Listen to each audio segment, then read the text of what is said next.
صعد أفكار البحثويين أخير جود مكان وصلنا قراءة عامة أو صنعنا يعني فهمنا سيري أفكار وصلنا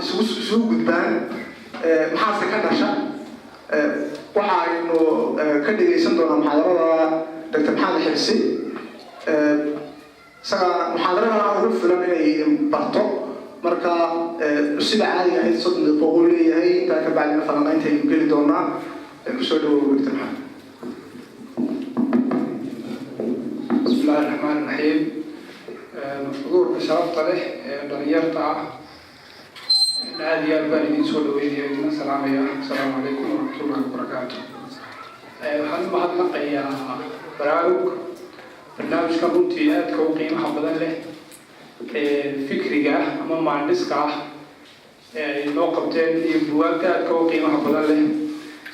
فكرة إنوصو صعبي أم إنوصو صفري إسلا موضوع أنا لحيدا وإسوصوت كأفكارها يبحثويك يا دامتي ومحطة غير ذلك يسميه وحسوا كلام حد مضر أن يأتي برنامج كان بنت عن صور فنت وجواب الفكر جاء القيمة عليه لذا فوق عليه وقال كل عن كلام يوم كل عبد اللطيف إلا يبيروا كيف فكرة الحال ملكي وتلجري ومرة فربضان ويقال شيء كيستومتي حنك وكلها إن بدل ما نقول كي هنا يهين هنا يتعامل مشروع عن سجع أما بوقت كان جوا قبل على لكن تيجوا كذا بيجي هذه بيتين نقوم حضر مشاكل فربضان وكل شيء نحسته قار سياسات ثاني من كلا شركة الجهة دي كبت هاي أو أرمها سياسة أما استرجع كده كل شو صدا الدولة دهان ولا كان قاضي له وحنو باهنا هاي إنه واحد بدن كبت إنه أسس كده أما هنيك فكر كده سين وحياه فربضان meelaha ay ka qaldan yihiin ee ardaydu saxo ay ugu garano buugaagtan wax badan bay laga tarayaan inkastoo waan idin sheegayo inaanay nasiinaynin xulul diyaarsan ama mashaakilkeena jawaabo diyaarsan inaanay u haynin laakiin waxay nasiinayaan base ama waxay wax ka bedelayaan ususka fikirkeena halkaas baynu deetana ka amba qaadi karnaa oo aynu nolosheena bulsho تينا سياسات تينا نقالة أبنورات كي نقول المحتوى كجبتكتون. وحكى لنا موضوع عصر الصوت كأفكارته إيوه البحثويك. وحيلو مهمة كلمة لها فكر إيوه البحثوة وحكمل إيه كلمة لها وفضل حاجة استعمال كوه. أدرى على كلمة لها وفضل عيا حاجة قيتامة واضح. markaynu isleeyahay fikir maxaa yahay ilbaxnimo maxaa yahay kasooyay ilbaxnimo lafteeda waxa loogu laabayno wax ku horta fikirku simbali waxaynu ilaahnaa fikrad baa u soo dhacday inta waxa laga yaabaa in adiga tiraahdo fikrad baa u soo dhacday fikradaas waa maxay waxa laga yaabaa qaabka u fadhido wax ka bedelan tiraahdo waa fikrad weyn هبل وحاصل كيرا فكرة ويجب أن نقاب قوي استعمال الآب قوان معناه فربنا آن ودين وصاصو سيبورا لكن هذا روح إيمان إحساب ممكن مشروع فكري على هذا أما حلي هبل ومفكر مركا وحي الله هاي هاد آدوي معناه آدوي مركا فكرة ما هيتاعي حاولنا كنا فكرة واحد كسته ومسكح لا بخصوص دعاه كنت من كصوبها أما أبوه سكوشة أما عند كلام كتبيه وفكرته سيدا أبو يمسفون كأساس جاء أو بشر كله وحكي كم تهيئ بهاي المولى فكرة السماية أما فكرة فالواحد الأورام كان المولياش أوردم وحيليه هل هكذا الدول هذا فكرة كاسو سلوك سمع اسمه واحد من لغة كمبيوتر وحولي هاي input iyo central processing unit iyo output maskaxdeedu yani haddii aynu aad u simple ka dhigno aad waxay u weertahay computerkaas waxaan leenahay input oo dareemayaasha ay naga soo gasho xogtu naga soo gasho ma jirto fikradda anigu aan taageersanahay xog aynu la soo dhalanno oo maskaxdeena ku jirta laakiin deegaankan aynu ku noolnahay baa waxaa ka buuxa xogaa ka buuxa xogahaasi cod bay ku soo galaan iyagoo coda waxay kugu soo galaan iyagoo iftiina waxay ku soo galaan iyagoo dhadhana waxay ku soo galaan iyagoo ura waxay ku soo galaan iyagoo taabasha waxa weeye inputka ay xogtu inaga soo gasho waa intaas weeye markay xogtaas maskaxdeena gasho maaha xogta deegaanka keliya naga timaada rabitaankeena ama maxaa ku idhahday la socono waxaa jira xog aynaan la soconin oo laga yaabo jirkeena bedel xogta wadnaha uu diray maskaxda oo xog weyn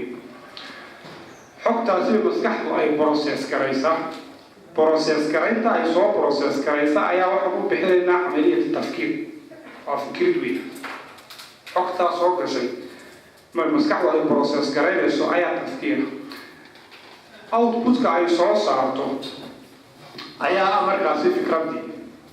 fikraddaasi ama waa fikrad simple ah matalan yani waxaan arkay tugaagu ama dabku inuu wax gubo dabka waa taabtay xog baa soo gashay xogtii maskaxdeedu way fasirtay waxaan u qaatay inuu wax gubo xogtaas waxaa la yidhaha waa fikrad weyn fikradaasita weyn waxa la waa fikrad simple ah ama fikra basiita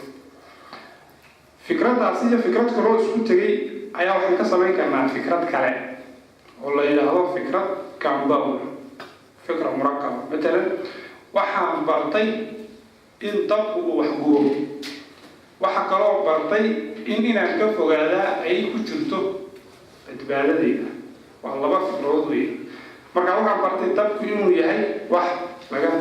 fogaado intaasoo waa fikradaha ina dhex wareegay aynaan u aqoonin markaynu meelahan u kala joogno fikrad ama muctabar qiimo badan aynaan siin waxaynu ka hadalnaa afkaarta waaweyn matalan mashaariicda amaba arrimaha bulsho wax ka fasiraya matalan fikriga islaamiga waxaad maqashaa fikri calmaaniya fikri shuyuuciya waxyaaba afkaarta noocaas afkaartaas waxaan u bixin karnaa afkaar kolba laga saay waa fikrado simbal ah iyo qaar murakab oo isku tegay oo fasiraya jawaanib fara badan oo nolosha ka mid ah tan sidee loo noolaanay masalan haddaynu soo qaadano waa fikra islaami oo kale fikradda islaamiyiintu ay ka duulaan waa maxay waxaan u kala jarjari karnaa yani fikrado simbal aan u kala jarjari karnaa matalan inuu ilaahay na abuuray waa fikrad weeye ilaahay na abuuray in loo hoggaansamo waa fikrad kale weeye labadaas hadday isku tago waa fikrad compound laba fikradood isku tagay oo hal fikrad soo saaraya ilaahaasi inuu inala soo xiriiray oo barnaamij aynu ku noolaano inoo dejiyo waa fikrad kale weeye qaabkaynu ugu noolaan markaa fikrad mutakaamila fikrado fara badan oo isku tegay oo fasiraya nolosha fasiraya amaba qayb weyn oo nolosha ka mida fasiraya ayaa la yidhaahdaa maxaan ku idhahdaa fikir la yidhaahdaa markaynu ka hadlayno heerka falsafiga ee sare aynu ka hadlayno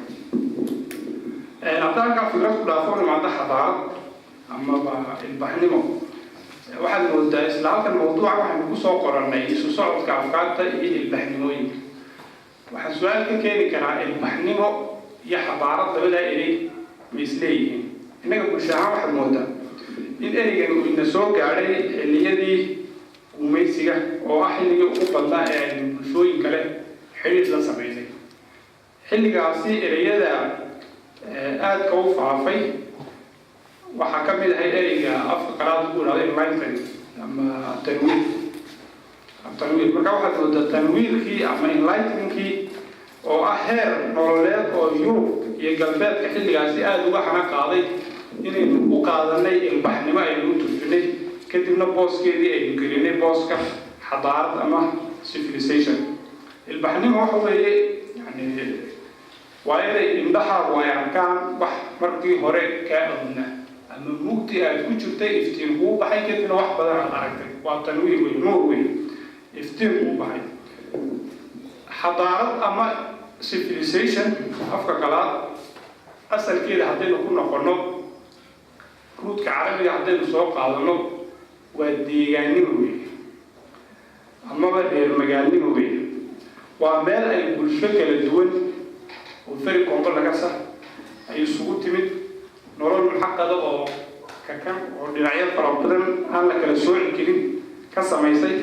kadibna ay ka samaysay faham nololeed oo qoombo laga sax maadaama noloshoodu ay tahay nolol qoombo laga sax amaba aad mug weyn oo aan kala baxsanayn farsamooyin ay ka samaysay iyo fan u gooni ah faham guud ka samaysay oo leh mid ay nolosha ku fasirto wujuudkeega iyo nolosheeda ay ku fasirto qaabka ay u noolaanayso ee ugu wanaagsan ay ku samayso akhlaaq ka duwan midda bulshooyinka simbalka ah maadaama iyadoo aan ahayn bulsho simbal ah marka ereyga ugu dhow waxaan jeedaa civilization ama xadaaro waa reer magaalnimo af Soomaali waxay ka soo horjeedaa ereyga reer baadiye ama reer miyi حتى أفكار عربي أساسية الحضر بيجوا حتى مقالوي كواوي يفتح السوي مادان مثلا العاصمة تعوها الورجة حاضرة دي الكاس أفكار إنجليزية civilization حدث كيس عطيله إنه يصير نفس الكيس وحوكو كنا قرنيا إيري لاتيني أو سيفس هي سيفتس أصل الكيس هو سيتوي والمقالوي بركة وحوي المقالين هي المقال محوك قد وين هاي كيرمي وأمر باديو كلمة بادية لفت الكيس أو عربي إنه قتبت وحاي إنه كأخر سكر نعطيه في سنة ونشوف قوان وآل يعني البادية اللي بدو واقع في السنوات يوم مقشرة وحاسبها واحد موضع وسطحية والله كلا أركي كرام وواحد باقي وواحد موضوعي بينما مجالاته أي تاي بين عن كلام موقن bulshadeeda lama kala sooci karo qaabka ay u nooshahay si sahlan ama fudud looma kala sooci karo akhlaaqdeeda ay ku nooshahay waa akhlaaq aad qoombo laga soo ah maadaama oo ay nolosheedu ay qoombo laga tahay مثلا يعني tusaalayaasha simbalka ay loo wadahay magaal baynu noqonaynaa xadaarad baynu samaynayna inkastoo dunida isku furantay ee globalizationku xadaaraddeena markaynu tareer galbeedka hordhigano teena aad baynu u quursanayna laakiin goonideena haddaynu u eegno baadiyaheena iyo tuulooyinkeenna iyo magaaladeena aad bay u kala duwan yihiin markaynu magaalada joogno waxaynu u baahannahay waxyaabo fara badan oo aan miyiga ka jiray inaan akhlaaq u yeelano waxaa ka mid ahayd tii iminka laga hadlayay ee qabyaaladda iyo qaranka waa inaan samayno akhlaaqdu waxa weeyaan waxyaabaha aynu aaminsanahay damiir ahaan ee aynu ku dhaqmayno aynu qofka kula jooga ama aad la nooshay aad kula dhaqmayso wey adigoo aaminsan maaha xeerka qoran ee u baahan in awood lagu fuliyo waxaynu u baahanay matalan inaynu musuqmaasuqa akhlaaq ka samayno akhlaaq musuqmaasuqa xadiista marka miyiga la joogo akhlaaqaha baa loo baahan yahay uma baahnin laana musuqmaasuq ma jiro miyiga marka la joogo ma nolosheeni baadiyaha qabyaalad iyo qaran madaxa iskula jira oo u baahan in la kala saaro akhlaaqdii lagu kala saari lahaa haddaynu u baahanay markaynu reer magaalka noqonay laakiin markaynu baadiyaha joognay umaynaan baahnayn marka xadaaradu waa heer nololeed oo bulshadu ay u gudubto oo leh faham ballaaran oo lagu fasiro nolosha iyo akhlaaqda leh farsamooyin iyo wax soo saar dadku ay sameeyaan waa qaab looga fogaado nolosha primitive-ka ah iyo nature-ka oo loogu turko nolosha artificial-ka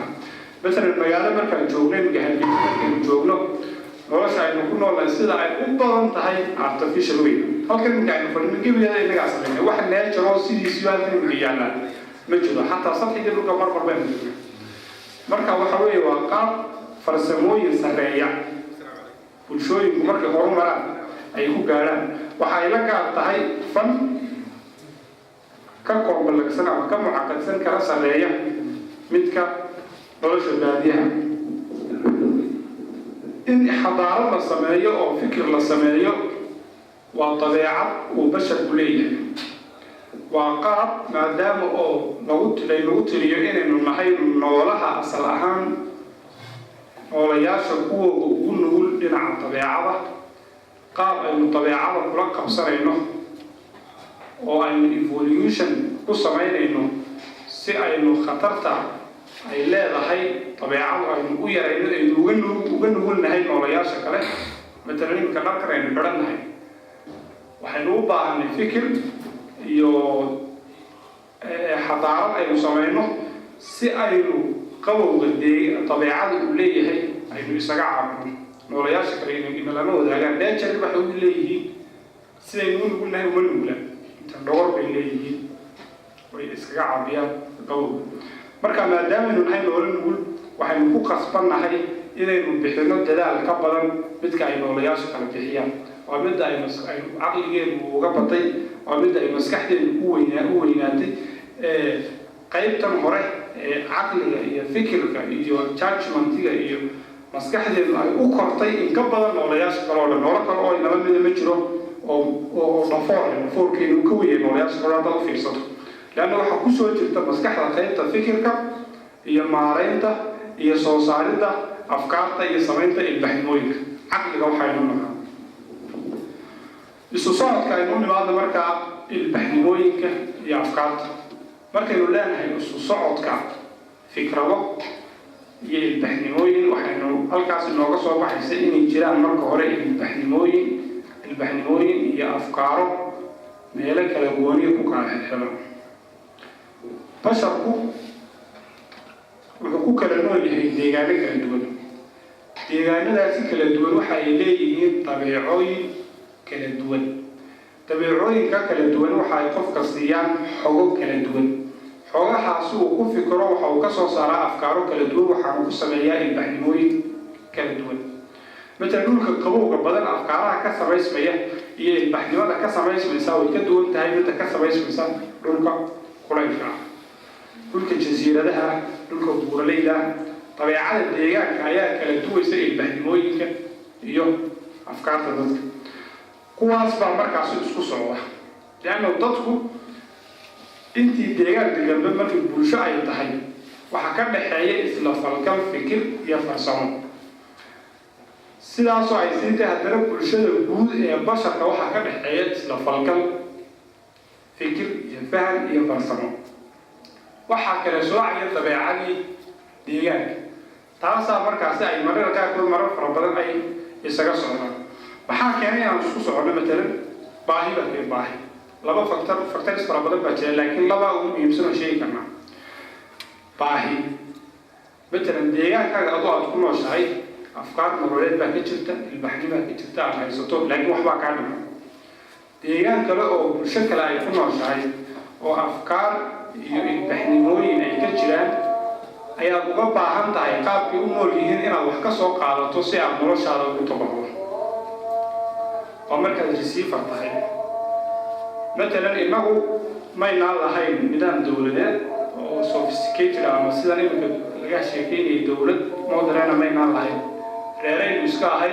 gumaysigii inooyin baa ina dardaray dowladnimo inoo keenay si fiican maynaan fahmin markuu inaga tegay maxaynu u baahanahay sidaynu u maamulno dowladnimada waa inaynu qaadano matalan ummadaha inooga horreeyey ee dowladnimada sameeyey afkaartoodii ay ku dhiseen dowladnimada inaan soo qaadano waan u baahanay markaa matalan dowlad nidaamkeedu uu kala baxsan yahay سلطات كده كلا جاريه نظام بيقول مع الديمقراطية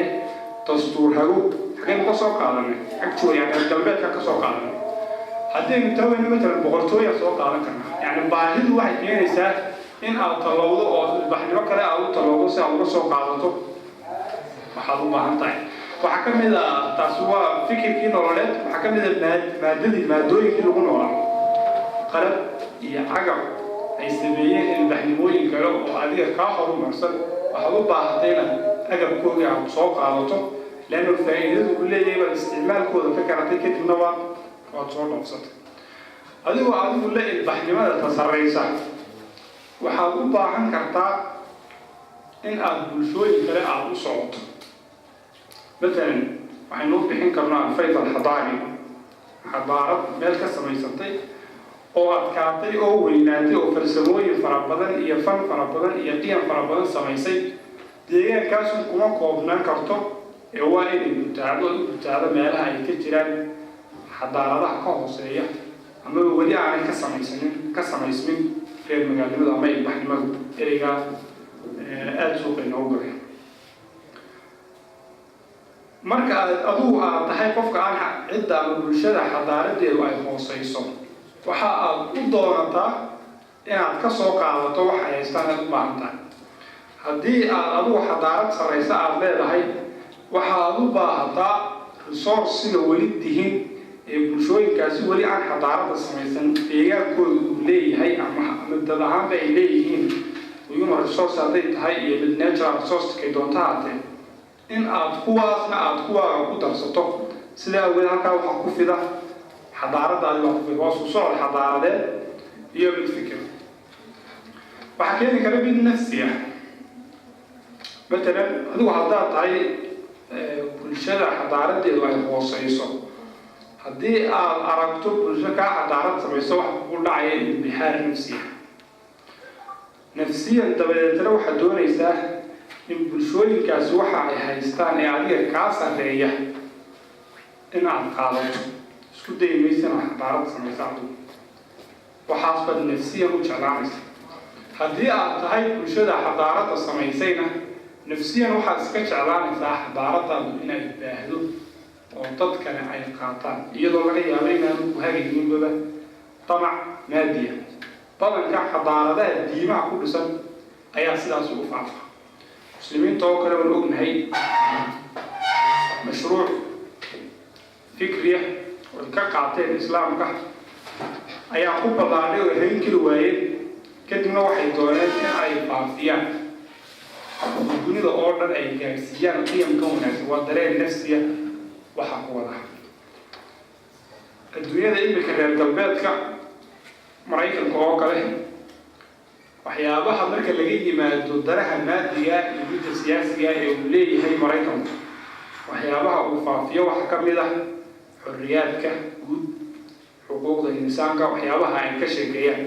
danaha maraykan marka la eego wax fara badan oo runtii kaga xiran ma jiro china jiro oo dunida la xiriira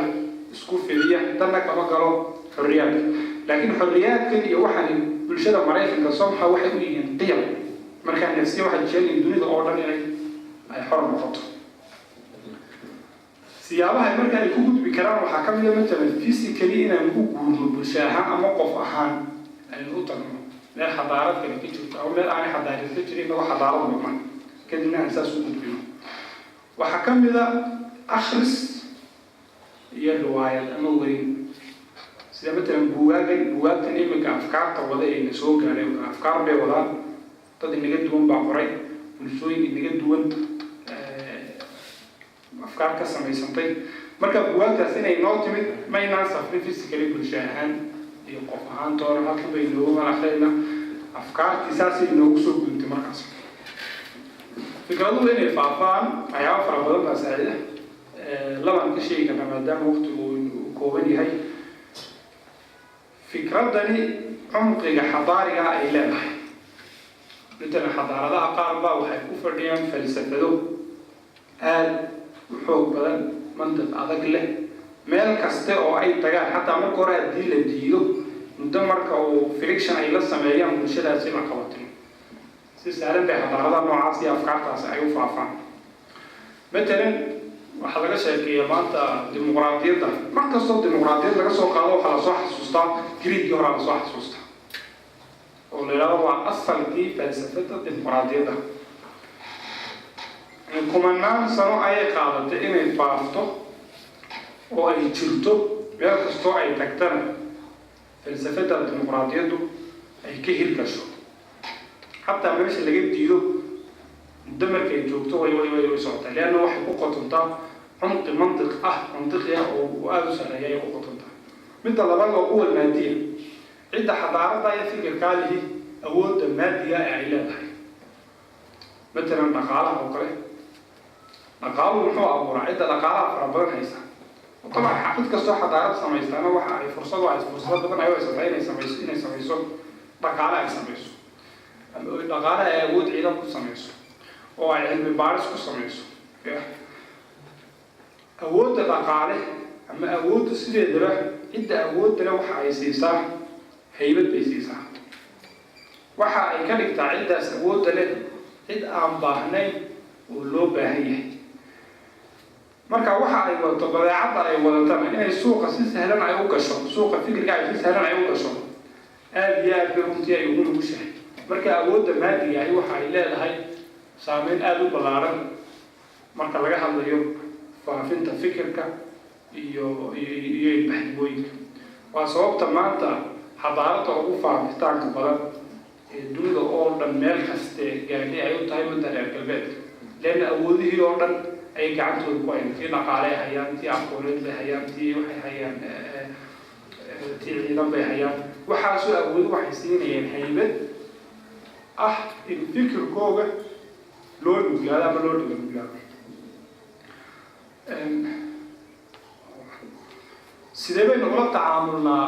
fikradaha inagu cusub? buugaagta hadda aan akhriyayno oo kale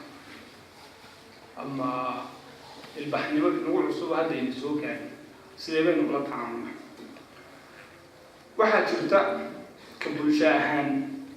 bulsho kastaba waxa ay leedahay fikir qofeed iyo fikir wadareed. daa'iman fikirka qofeed waxa uu sameeyaa fikirka wadareed the long term, waqti dheer.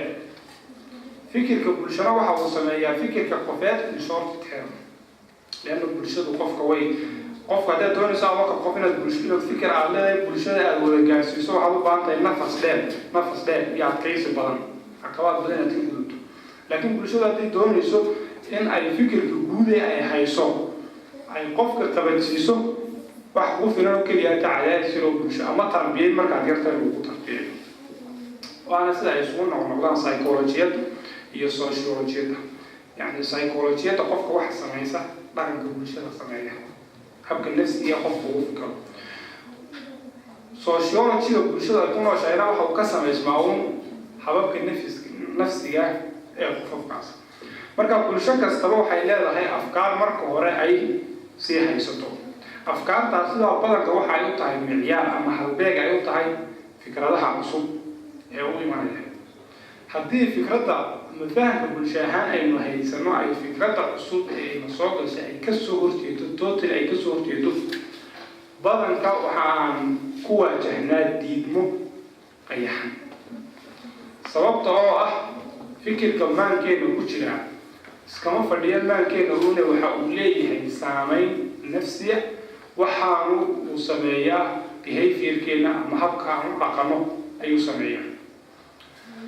fikirka qofeed muddo ayuu qaataa inuu caqligiisa uu ku raasaqo, kadibna uu nafsadiisa iyo suluugkiisa uu ka muuqdo. bulshadana waa saas oo kale. fikirka bulshada waa saas oo kale muddo dheer uu soo qaadanaya ilaa uu noqdo waxyaabo musallamaadka bulshada ka mid ah oo ay ku nooshahay. fikirka markaa cusub haddii uu fikradaasi hore ee sii haystay ama falsafada hore ee lagu sinoon uu ka soo horjeedo, haddii bulshadaasi ay qaadato waxa uu dhibaato u geysanaya stability nafsiga ee bulshada. marka qaab difaaci oo nafsi ah ayaa waxaynu si aynu u ilaashano deganaanshihii waxay dhacaysa inaan fikradaasi aan diidnaba. heerar badan bay gaadhaa. waxay gaadhaa in heerka ugu sarreeya qofka wada laftirkiisa inaan dili karnaa waxa uu keenay fikradda uu keenay. fikradda timid haddii ay tahay mid ku dhow fikraddii hore aynu ku noolayn, badanka waxaa sahlanaata in aynu si fudud u aqbalno. fikradaha cusub qaarkood baynu soo dhaweynaa, sababta oo ah waxa ay taageero u tahay fikradii hore aynu ku noolayn. waxaan ku tusaalayn karnaa mimarigeena ama xusuusteena afkaarta ku jirta ee nololeed aynu ku noolnahay. xog kasta oo maskaxdaada soo gasha ood process garayso ood fikrad ka samaysa, marka aad ku qanacdo meel baad dhigtaa, qaabna way u taallaa. xog cusub oo tii lamida laakiin mid ku ah haddii ay timaado waxay isku daysaa xogtii hore inay meesha ka saarto oo ay barabixiso. marka siraacda gudaha ay ka dhacay ama loolan baa labadii fikrood maskaxdaada gudihiisa loolan bay ka geliyaan. loolankaas baa keenaya midka kaa dhigaya mistake, keenaya inaad fikraddaasi cusub si aad instability ama degenaansho la'aanta fikriga iyo nafsiga aad ugu hortagto inaad fikradda cusub aad diido fikradda cusub ee taageersan afkaartii hore aad haysay fikraddii hore maskaxdaada ku jirtay sidii ay maankaaga ugu jirtay ee iska deganayd waxay usii kordhinaysaa deganaansho way sii xoojinaysaa markaa si sahlan baad usoo dhaweynaysaa waynu naqaanaa dhinaca diinta waxaa loo yaqaana al-ijaaz alcilmi sayniska dadka intay daraaseeyaan waxyaaba fara badan oo diinta lagu dacmin karo markay ka soo waa ku faraxna xogta noocaasa waa ku faraxna yani diintaas ii sheegtay intaasoo qarni ka hor hadda adduunyada ogaatay yani istiqraarkaagii nafsigahay ee iimaanigahabay aada u xoojinaysaa baynamaa fikradda laga yaabo inay kasoo horjeedo dhinaca sayniska ay nagaga timaada inaynu diidno kulliya inaynu diidno oo qofka wada la gaalaysiiyo oo la dili yani waxaynu ka hordaynaa aaminaadaasi iyo fikradahaas maankeena ku jira sida ay u yaalaan inay isbedel ku dhaco leanna isbedelkaasi wuxuu keenayaa isbedel nafsiya mid suluukiya juhdi badan iyo dadaal badan bay inooga baahan tahay inaynu mar labaad soo celino istiqraarka soo celino xogtaa cusub markaasi awoodaha mantiqa ku qotoba ama loojibnimada ay kala leeyihiin haddaad doonto xogta cusub diigo haddii ay ku fadhido xujo aada u adag loojically muddo markay ugu soo noqnoqoto waxa ay keentaa inay wax ka bedesho ama si yar ay u barabixiso ama istiqraarka ama istiqraar la-aanta deganaansho la-aanta kugu dhacday awgeed inaad adigu aada sacrifice samayso tii hore aada meesha ka saarto oo aada isku dada tan cusub aada qaadato oo iyada aada ku samayso deganaansho fikriya iyo mid suluugiya aada ka samayso in fara badan bay inagu dhacdaa intayna buwaagta akrida in aan fikrad marka ugu horeysa aad diidi jirtay aada iyo aada diidi jirtay markii dambe ay iska noqotay wax iska caadiya oo aada maqli karto ay iska noqotay markii dambe ay noqotay wax kula yar macquula markii dambe ay noqotayba mid aad aaminsan tahayba yani maray ugu soo noqnoqotay awoodda loojibnimo ee ay leedahay baa waxay keenaysaa taadii hore inay tusto meelaha ay diinta ku leedahay amaba dacfiga ku jira kadibna ay barabixiso haddanka fikradaha iyo ilbaxnimooyinka sidaas bay isugu gudbaan aynu dusha ka taataabanay waxaynu waa guudmar un weeye maaha inaynu si diibliya usii galno mahadami karaan waxaa jirta falsafad la yidhahda falsafatu siraac oo wax kastaba nolosheena loo celiyo xataa dowladnimada casriga ah xataa ganacsiga qabaa'ilka iyo structureka waxaan oo dhan waxaynu ku samaysanay loolan aynu kula jirno dabiicada dugaaga iyo inaga dhexdeyna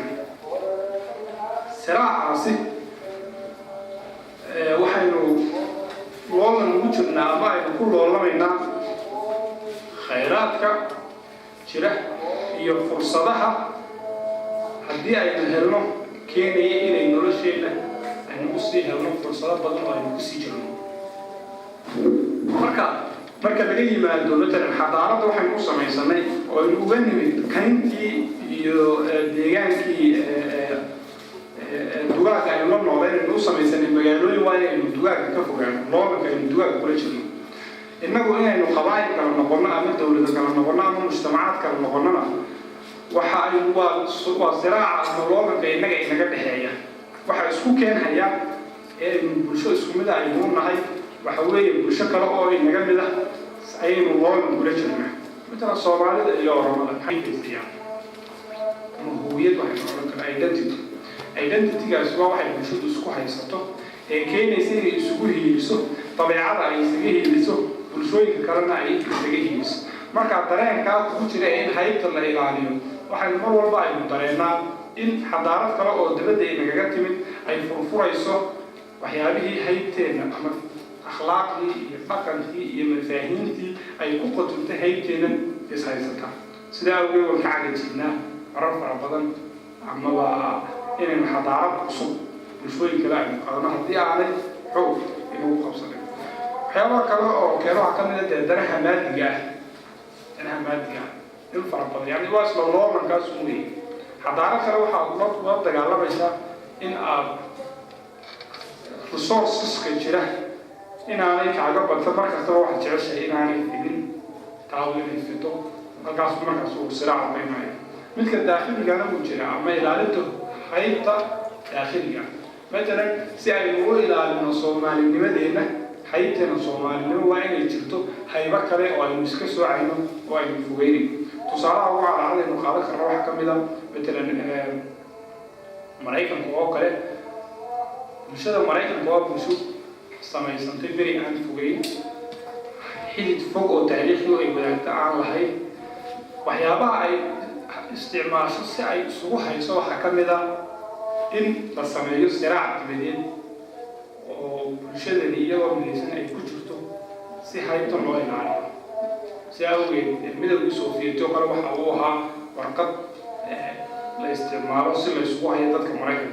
مركبوا بربري وحينوقنا إن الدلال فربدان الجديد لا بروح على ذكره وهالسه أو عتاي دك مريكا فوين يوم من السنة حيتو ذا مريكا إن أيوة عشرة بوق يعانك هاي سمر هانشتون وقرأ كلاش وسيفيزيشنز وقرأ رسالة إن شاء الله لا يبتلوا بواتها كم الموجود منت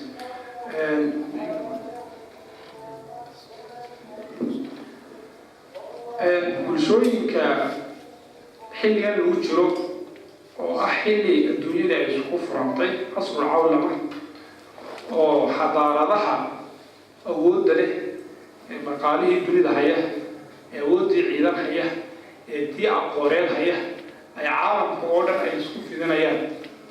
waa su-aal aan rabo in badan oo ka mid ah aan uga tago niqaashka sidee ayay tahay inaan ula noolaano bulshooyinka innaga oo kala ah ولي واحد الدنيا ده أيوه وباهيان وإحنا ويجالسيان أما أفكاره يجالسيان عنهم إن فربنا وحنا عدد بشوي مركز يستوى كذا فجادات عقدات باخد على عدد بشوي كان البحنيمي والله خلاص يصون عقدات عسوا ما دام البحنيمي ده أنا اللي ولا ممكن إن أي ديلان أجاب كاي قطن طبعا كابتن يو civilization لفتركيزه عجب كان مخاطط لفتركيه الدين نبذ وحنا عرفنا مثلا فكرة ضحى رقمها التربية كده دنيا بقى هي فربنا وكم ده وحين كده شان عصري تنوير كأي جاليو وعصري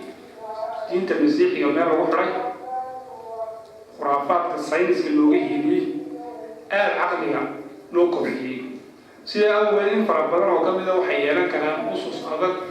وعقلية حضارتها نوع عرسية ملان هي أول استعمال اسم أسس كعقلية وأي نقرأ لولنا أما أي نقرأ لولنا marka ay soo kala fogaadaan gaabkaasi waxay waxa dhacaysa markaas inay ka soo dada أسس ay ku qotonto laftirkeeda inay mutiino caqliga laftirkiisa inay mutiino منطق غير مدينه علم الجلفة الكيسة أيضا اهتمام ربنا سنين إن الأوبا إنه بيرها أيوب كتير إنه عقلين انتهاي بين إطلاع وحنقول تري يعني كاشكة أو دقيقة متصلة في هذه أدبات أمها سنتهي والسلام عليكم ورحمة الله وبركاته.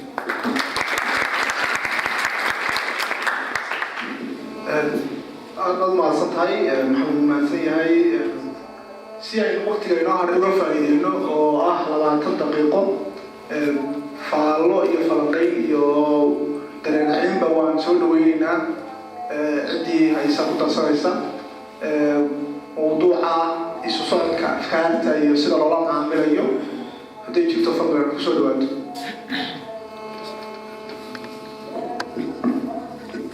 waxaynu ku dadaalayna inuu aada u soo koobno بسم الله الرحمن الرحيم محمد دكتور محمد يوم تشتغل في سوق كشباب بن سلاميات يو بعد برنامجات كنوع أو كلاينو برنامجات وهنين يعني برشلة الحذاءات وقبته إن مركها أيضا موضوع توصل بالوقت يقول نبير سؤال عندوني محوي روح يقول سؤال شوي يعني عندوني محمد ويديو أصل كفكرة أو صينو قرن إنه محمد وحنوش يعني يعني هالكي تحنا هاي فكرته بنادم يعني يكون أساس ميسي. مركا فكرة مركا يقول لنا هنا وإنه دريمنا إنسان أما عنصر الإنسان الطبيعة دي قرمي كل التافيك ويمكن تسأل عنه كلام كمان لو واحد وحرية وقف كلاجة قاضي إسلام كه فكر وقول الله يسري وقف كان يحاول بوزيش كان وانا سؤال إيو أفكار عن كلات الخارج برامجات كن شروطية نوع اشتراكي ده اللي راهو ورجع محمد مركا سؤال شو حويه أصل كفكرته مباهدة عنصر الإنساني قال مساحة جدا باهية كلا أو سمس وهي سؤال أي تاين إنه ولا فلان إنه محمد لو نوفر أصل فكر كان هي sidoo kale waxaan rabaa inaan ka fikirno inta maxamed ka jawaabay su'aasha uu jawaabo hayo hadii kale uu idinku ku soo celinayo inaan ka fikirno ama xadaarada ama fikir ama jiritaan miyuu jiraa loolan run ah oo ka dhaxeeya wuxuu soo qaatay maxamed walow aan rabay marka tan uu ka jawaabo ka bacdi aynu ka dhigno habtiga Huntington buugiisa Class of Civilizations ama loolanka xadaaradaha run ahaan bay jirtaa loolan dhab ah mise waxa weeyaan loolan gacan ku ribis ah oo ah waxa jira real mise ideal weeyaan runba mise waa dhalante waa been oo waxa weeyaan mid la malaynayo inuu jiro oo mid ay tahay inuu ka fikirno mid oo taa ay hoos taalo iyadana sida aan u malaynayo hoos taalo waxa jira cid gaar ah oo meel fadhida oo leh xad juqraafi ama xad dhuleed leh oo aynu ku tilmaami karno xadaarad heblaay dabadeedna xadaarad heblaayo wax keliya wada qeexayo sida u tahay xadaaradaas xadaaradda waxaan leenahay xadaaradda cadaanka waa xadaarad dadka guumeysata tusaalaha xadaaradda madow waa dad dibdhaxsan oo duwaaca ma waxaa jira labeling ama maaragtay sumadayn saas oo kale oo xadaaradaha كل على مدين كرنو سي أي أتمادو قوان كم conclusion كاي قالنايا حضارة قميصة السروح سيدا يوصل تهيسن يتا دب أحسن والله ما كنا نحن كرا ندوتو نقوم كرا يشوف بدل كرا عن هذا البعض مركا أصل كفكر كا أيام قرين يا محمد سيما يا بهذا فالذيس أصل كفكر كا inagu waxaynu dooranay markaan soo qaadanaynay sida inaynu isku dayno inaan fikradda wax ka muujino inagoon sii adkaynin simbalnimadana aan ka saarno laakiin marka fikrad laga doodayo waxaa lagaga dooday epistemology-da ama macrifada asalkeeda marka aragtiyo fara badan baa ka jira ama midda aan qabun baan ku sheegi doonaa oo ah asalka fikirku waa insaanka insaan inaad tahayba waxaad tahay noole fikiraya waxay aad uga xiriiraan soo jeedkeena ama baraadkeena wacyigeena soo jeeda oo intaad soo jeedo ayuu waad fikiraysaa intaad soo jeedaba waad fikiraysaa fikradaha aynu nidhi waa fikrado waaweyn oo mashaariic fikriya sida taa soo qaada matalan shuuciyada oo kale liberaaliyada oo kale calmaaniyada oo kale islaamiyada oo kale afkaarta noocaasi waxa weeyaan waa fikrado yaryar oo simbala oo isku tegay oo sameeyay tafsiir nololeed ama waqaad fasil nololeed oo guud ama partial qayb weyn oo nolosha ka mid ah mashaariic noocaas waxa keenta baahida keenta markasta waan baahanahay waxaan u baahanahay inaan noolaano inaan dabeecada deegaanka ku noolaano inaan resourceska ay leedahay aan ka faa'iidaysano khatarteedana aan iska ilaalino taas waxay keenaysaa markaasi inaan fikirno marka asalka fikirku waxa weeyaan waa dadka weeye in fikrado waaweyn la sameeyana waa baahideenu korba inta ay leeg tahay iyo dadaalka aan gelino matalan markaynu baadiyaha aynu joogno aad ugu baahnaynu fikrado waaweyn sameeyno yaanoo baahiyaheena ayaa sinaa laakiin markaynu magaalo nimaadno ama aynu xadaarad sameyno مثلا مجالات الحياة لقى هنا قف دي بتشرح سوما لكن بعديها على جماعة اللي تبتشر على جماعة لأنه نروش عسين معه قف كاسين تبتشر كاه أما ميلا وحي سو مال يشملوا بهاي إنه فكر تدال ربنا إنه كليو قام فكر كيس هدي كلام نروش كده عندي سؤال شو بقولته ضم يتحي isku dhaca ilbaxnimooyinku isagoo wax samaysta waxaan odhan karaa dhab way tahay mararna dhab maaha matalan haddii danta laga leeyahay ay tahay middaa gudaha ah sida taa uu ku fadhiyo buugga Samuel Huntington oo kale dhab ahaan ma aha amaba haddii ay wax ka jirto inuu siraac xadaaradaha ka dhexeeya uu jiro waxaa ka weyn danta laga leeyahay inta gudaha oo ah in cunsurkan daakhiliga la isku hayo oo matalan dadkeena si aynu uga ilaalino inay kusoo fikiraan arrimahooda daakhiliga marar fara badan waxaa laga yaabaa in aynu falsafiyan aynu ku fikirno inaynu dibadda aynu u jihayn aynu ku fikirno hataa simbali iyadoo fikir weyn ku qodobin systemiska ama andimada dictatoriga way sameeyaan matalan xilligii 70-aadkii oo kale Soomaaliya iyadoo ku jirtay xilliyadii ugu adkaa haddana aqliga Soomaaliga oo dhan waxaa lagu jiheeyey Ethiopia banaanka lagu jiheeyey waxaa aad loogu propaganda loo geliyey Soomaalinimada in la weyneeyo in maxaan ku raacay qofka Soomaaliga laga dhigo qof qabla isagoo la faqiir oo waxba haysan in laga dhigo qof leh cid cadow oo siraac kula jiro kadibna diintiisa gudaha aanu aad ugu fikirin balse dad badan kamay dambaynin aakhirka watii burburtay oo soo weeyay midda kale oo ah wax ma ka jiraan marar fara badan leannahu adduunyada lagu wada nool yahay xadaaradaha ku wada nool ama bulshooyinka ku wada nool siraac baa ka dhexeeya waxa ay siraac ugu jiraan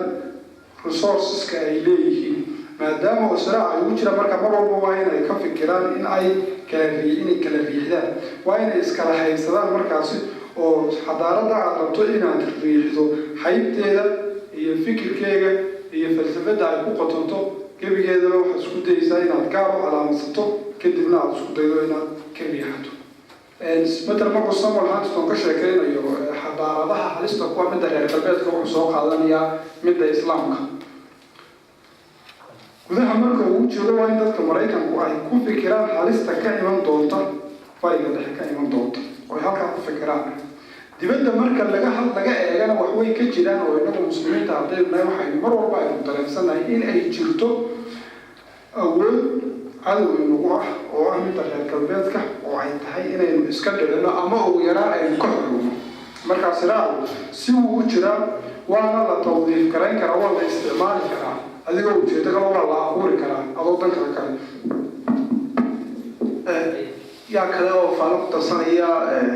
موضوع بودهان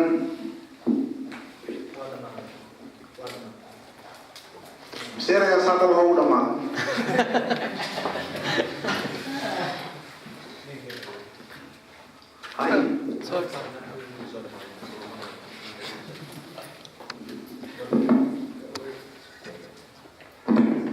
السلام عليكم يعني يقولوا واحد كذا كلمة أنت بلد مسألة اللي هو قص فكري واجد مركا واحد سويديني أنتي أي سبتي محاولة مع عقبات دولة وجدتها إنه يقولوا لكن يسألوا أسكشن كلام ده قرأ بينه فنلو إنه ولوز فكرته لمن خبراء بينه فنلو سيتين تنلو بعمل هذه الفكرة بس لما إنه ينام موضوع لمن كان يجيب بديون أي عقدة كعنا وكان سؤال اللي حوله قص فكري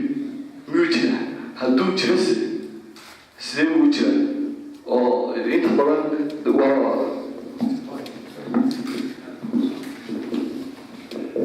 دعني جرين فعلا ما سؤال كذا وحنا تاسي نقطة تين دبيسة ولا ما له كان نراني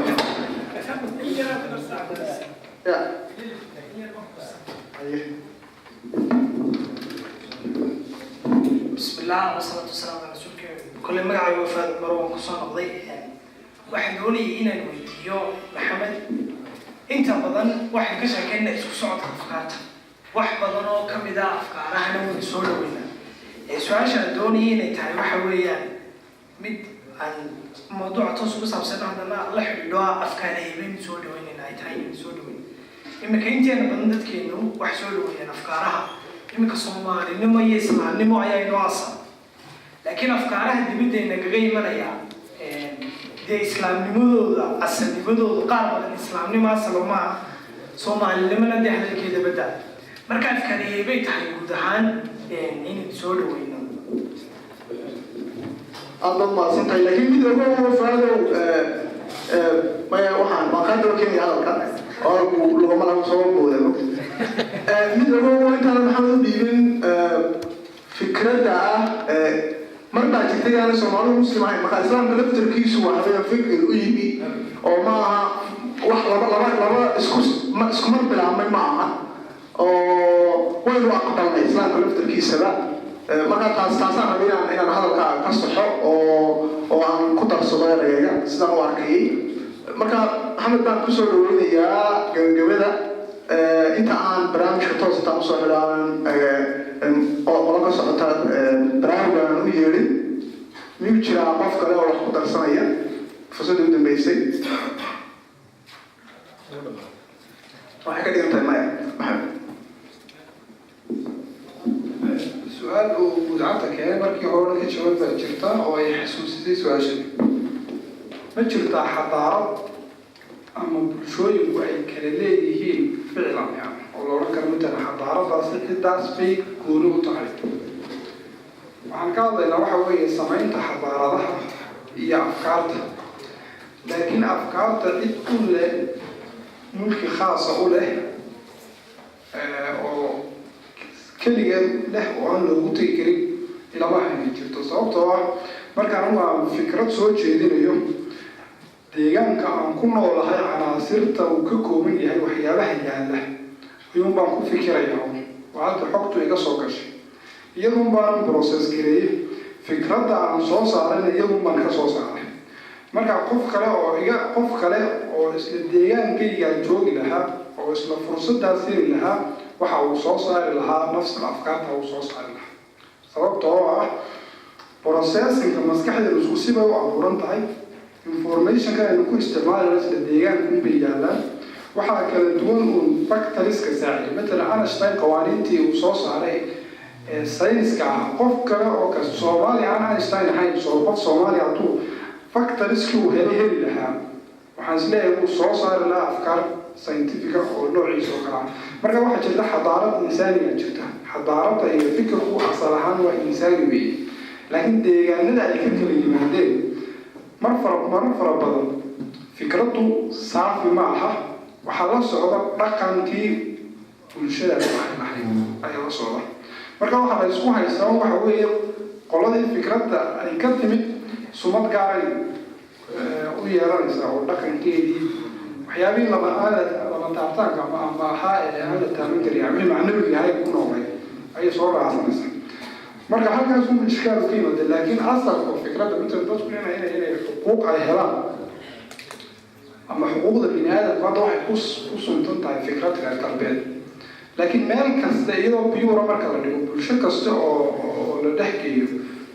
dee waxay diidaysa maaha dadku inay xuquuq ay lahaadaan in cadaalad la helo in sinaan la helo laakiin marar fara badan waxaa la socda dhaqamada reer galbeedka matalan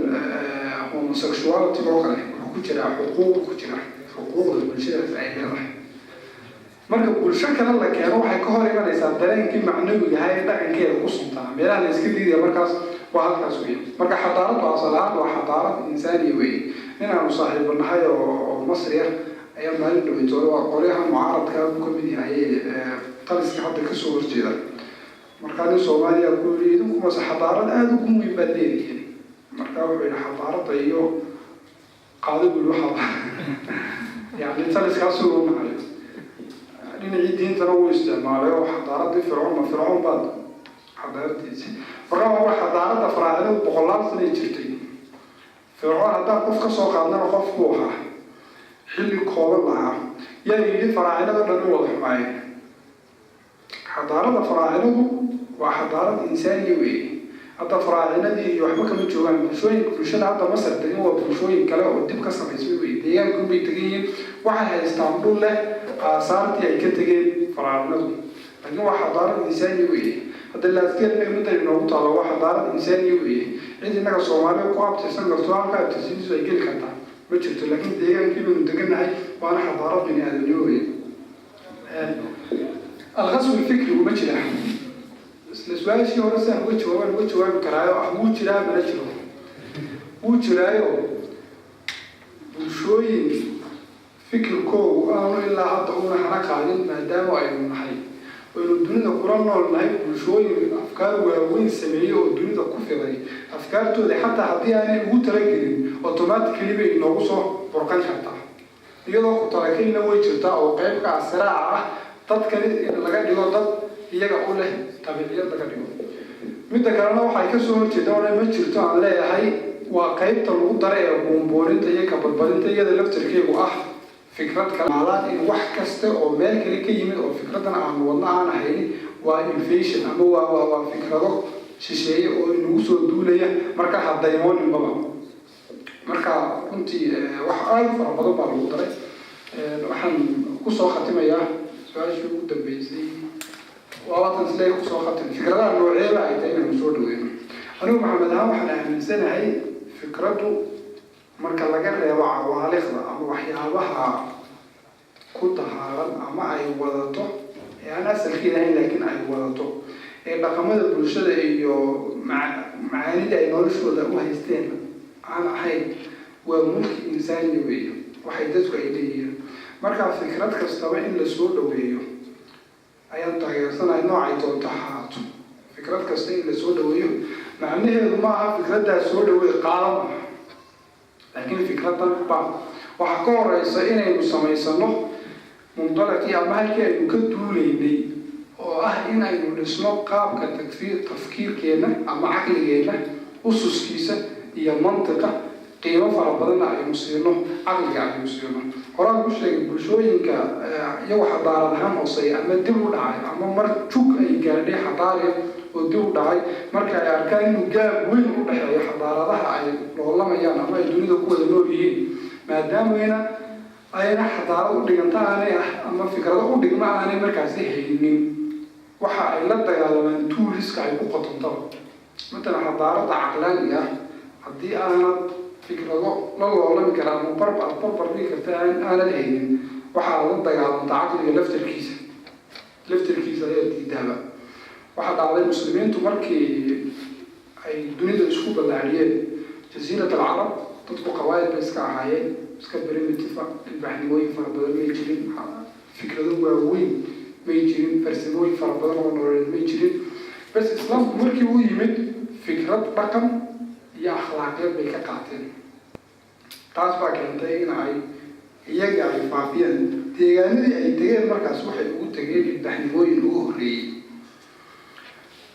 oo falsafado iyo tasawuf yacni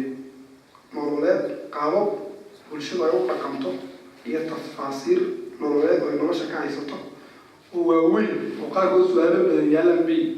ugu tegeen taas waxaa keentay markaa muslimiintu inay diinta lafteedii ay ku kala qaybsanaan oo marka jasiirat alcarab jooga siyaasadda way ku kala qaybsan laakiin diinta kuma qaybsanin leanna su-aalo mantiqiya oo aan jasiirat alcarab la isku weydiin jirin ayay ugu tegeen deegaanadii ay tegeen ciraaq iyo persia ama guud ahaan sham fikradii ay u tegeen way ku qaybsameen marka qaar baa qabatimay tayaaraadka caqlaaniga sida muctasilada oo kale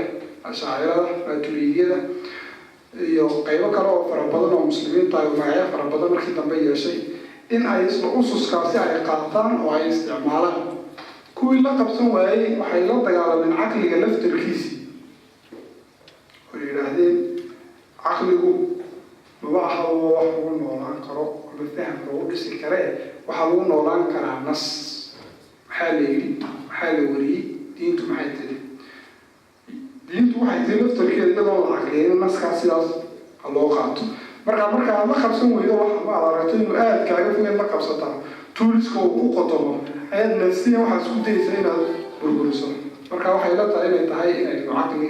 ususka caqligeena ama tafkiirka aynu aada u xoojino buugaagtana kamid waxyaaba aynu ku xoojin karno kadibna fikrad kasta waynu qaadan karnaa waynu iska shaandhayn karnaa innaga laftarkeeduna afkaar aan soo saari karnaa aada baa umahadsantiin intaan sayidka oo baraarug matalayaan u dhiibin waxaa rabaa inaan xoojiyo qodobka fikir kasta inagu ma taagnin goob aynu idhaahno tanna waxay u qalantaa soo dhaweyn tanna uma qalanto aadamuhu qof awoodaan ma laha waayo fikirkii ma garanaysid goorta marka goor aad soo dhaweyso ama goor aad tiraahdo soo gudub oo tan waa in lala falgalo ama tan waa inaan lala falgelin waxa muhiimka waxa weeyaan tasaamuxa ama dulqaadka toleranska inaad fikirka kaa duwan u dulqaadato hadda shalaytoo waxaan akhriyay hindiya sanadka cusub qolo hinduusabaa dabaaldeg samaynaysay deedna muusig aad sarreeya bay tumanayeen nin muslima oo jaabkiisa ala ku yidhi tuu yimi war muusiga naga daayo xira qaladka halkaa ka muuqda waa maxay kuu muuqanaya haddaad sidaas oo kala guurto waxa weeyaan in ninkan muslimka ah dadka xafladaysanaya ugu dulqaadan kari waayey iyagiina inuu soo faduuriyo u dulqaadan kari waayeen oo siday u karbaashayn bay dileen kiiskiisii imika gacanta lagu haya marka hadda aynu hadlayno waa weeyaan qof u dulqaadan waayey jaarkiisa dabeedna dulqaad la-aantiisa ay jaarkiisu u dulqaadan waayeen marka waxa weeyaan dulqaad la-aan sii saara laakiin waxaan filayaa sida loo soo dhaweynaya waa run oo maahan soo dhaweyntu aqbalaad laba mid aha haddaan ku idhaahdo waa bal gurigiina igu soo dhaweey micnaheedu ma aha anigu aan gurigaa ka mid noqdo maaha micnaheedu soo maa gurigaa igu soo dhaweey haddaan ku idhaahdo micnaheedu maaha gurigaa aan ka mid noqdo qoyskaaga aan ka mid noqdo markaa dhibgaysa rabaysato markaa un bay noqonaysa markaad korsato un bay noqonaysaa marad si fiican ii soo dhaweysay oo aqbashay saas u baan filayaa ku xoojinaya hadalka u dambeeya